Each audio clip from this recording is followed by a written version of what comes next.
Well, obviously the image of anyone sleeping on the street and being without a home is a particularly devastating one. It's one that affects people in big cities all over the world. I think particularly at this time of the year around Christmas, it really acts as a galvanizer for us to refocus our minds, those of us who are in political leadership, those of us who are in civic leadership, to try and do what we can to help alleviate the burden on our citizens who do find themselves homeless. And it's important to remember too that while sleeping rough and sleeping outside is an issue faced by many large urban areas, as the organisation Shelter says across the water in England, you don't have to be on the street to be homeless. So tonight's motion that I'm proposing on behalf of Sinn Féin really is an opportunity to refocus those minds, to look at what we as a statutory organisation in the city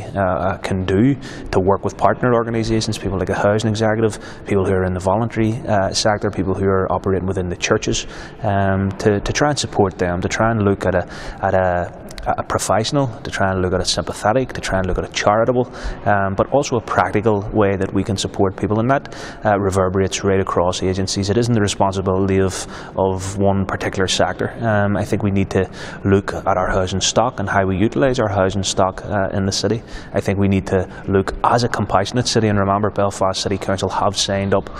as a compassionate city as well, to look at how we support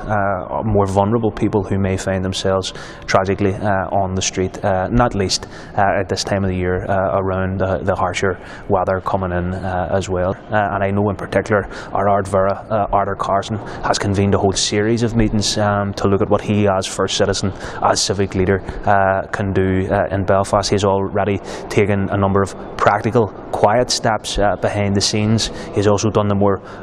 publicity awareness raising campaigns, both of which are vitally important. But really the opportunity from tonight is to just, as I say, refocus those minds, rededicate ourselves as the civic institution in Belfast, that we are very much up for working with partner organisations and all of those who try to support our fellow citizens who, for whatever reason, whether they are sleeping rough on Royal Avenue, or indeed whether they are the child of someone who is sleeping on a settee with their own children in an overcrowded house, right across the board, right across that spectre, we as political leaders have to do what we can to try and ensure nobody finds themselves homeless.